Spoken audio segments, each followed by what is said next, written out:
बिहार की सड़कों पर नजर आया विपक्ष यानी महागठबंधन, लेकिन मुख्यमंत्री नीतीश कुमार कहां हैं?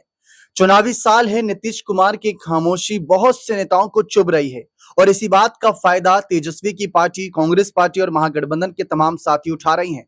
लेकिन साथ ही साथ फायदा चिराग पासवान, सम्राट चौधरी जैसे कुछ बड़े नेता भी उठा रही हैं। राजनीतिक विश्लेषकों का यह मानना है कि नीतीश कुमार पर एक दो बार मेहरबान पहले भी हो चुकी है बीजेपी, लेकिन बार बार ये मेहरबानी नहीं जताई जाएगी, क्योंकि गठबंधन धर्म यह कहता है जिसके पास ज्यादा सीट यानी जिसकी जितनी हिस्सेदारी उसकी उतनी भागीदारी। नीतीश की पार्टी के पास 43 विधायक थे, तब बीजेपी ने 2020 में उन्हें सीएम बनाया। उसके कुछ ही महीनों बाद नीतीश पाला बदलकर आरजेडी के साथ गए, फिर आरजेडी के साथ बने रहे तो वहां पर कहा कि मजा नहीं आ रहा था तो साथ छोड़ दिया। फिर उसके बाद बीजेपी के साथ दोबारा आए तो बीजेपी ने इन्हें फिर से सीएम बना दिया।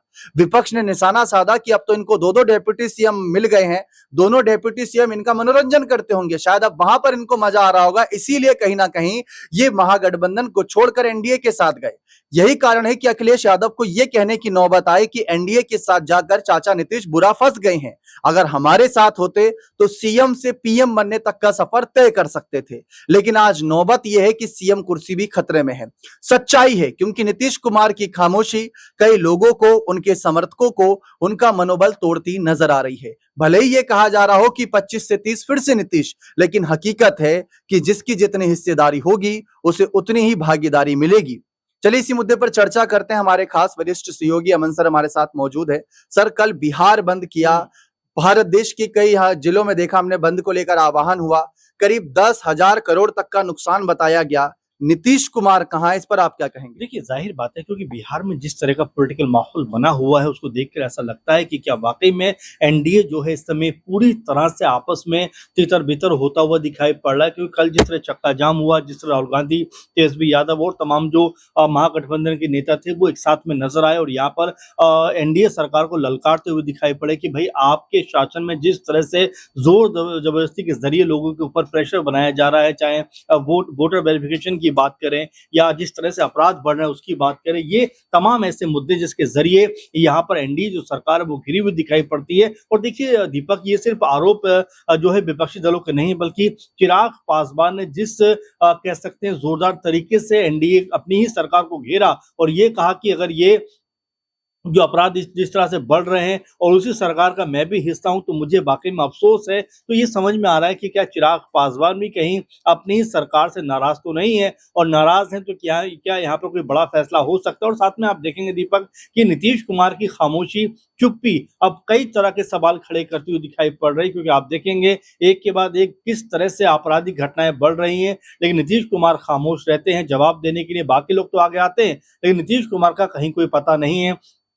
कल भी हमने देखा कि चक्का जाम होता है, कांग्रेस समेत तमाम बड़े जो दल हैं, चाहे आरजेडी की बात करें या और बाकी दलों की बात करें, सब एक साथ एकजुट दिखाई पड़ते हैं, लेकिन नीतीश कुमार का इन सब के ऊपर भी कोई बयान सामने नहीं आता। तो ऐसा मान के चला जा रहा है कि क्या नीतीश कुमार मौके को देखते हुए या जो हालात को देखते हुए कोई फैसला करेंगे, क्योंकि ये भी बात निकल के सामने आ रही है कि बीजेपी चाहती है कि भाई उनको ज्यादा से ज्यादा सीटें मिलें और इसको लेकर एनडीए के कुनबे में नाराजगी है। खासकर जो जेडीयू है वो ये नहीं चाहते कि बीजेपी को ज्यादा सीटें मिले, क्योंकि अगर बीजेपी ज्यादा सीटों पर चुनाव जीती तो कहीं महाराष्ट्र की तरह एकनाथ शिंदे की के जैसा हाल नीतीश कुमार का होता हुआ दिखाई ना पड़े।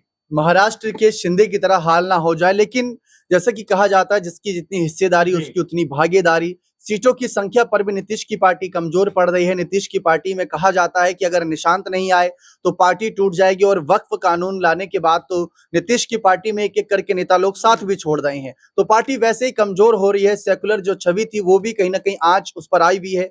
इस बीच तेजस्वी की ताकत लगातार बढ़ रही है, क्योंकि युवाओं के बीच उनकी पॉपुलैरिटी बढ़ रही है। इस बात का सबूत यह है कि हाल ही में युवा आयोग गठन का ऐलान किया गया नीतीश सरकार के द्वारा, जबकि 20 सालों से यहाँ पर मुख्यमंत्री रहे हैं, अब तक युवाओं की याद नहीं आई। अब जब तेजस्वी की लोकप्रियता बढ़ती देख रहे हैं तो युवाओं की याद आ गई। देखिए बिल्कुल, और महत्वपूर्ण बात यही है दीपक कि आप देखें पलायन की जो समस्या है वो लगातार बढ़ती हुई नजर आती है। ये कहा जाता है कि जो युवा कह सकते हैं कि पढ़ लिख भी जाते हैं वो तो खैर बाहर जाते हैं, लेकिन जो अनपढ़ रह जाते हैं या कम पढ़े लिखे हैं वो भी मजदूरी करने के लिए, तमाम चीजों के लिए बाहर निकलते हैं, जिससे बिहार की जो समस्या है वो जस की तस बनी हुई है। आप देखिए बिहार में अगर जो कह सकते हैं बेरोजगारी है है या वहां पर फैक्ट्रियां नहीं है, वहां पर कोई कारखाने नहीं है, तो इसकी जिम्मेदारी जवाबदेही किसकी? आपने देखा प्रशांत किशोर ने यही आरोप नीतीश कुमार के ऊपर लगाया था कि जब सरकार में वो शामिल हुए थे उनको मंत्रालय चाहिए थे, लेकिन अगर वो बिहार के लिए कुछ फैक्ट्री चाहते, कुछ कारखाने चाहते, तो शायद बिहार का जो युवा है उसका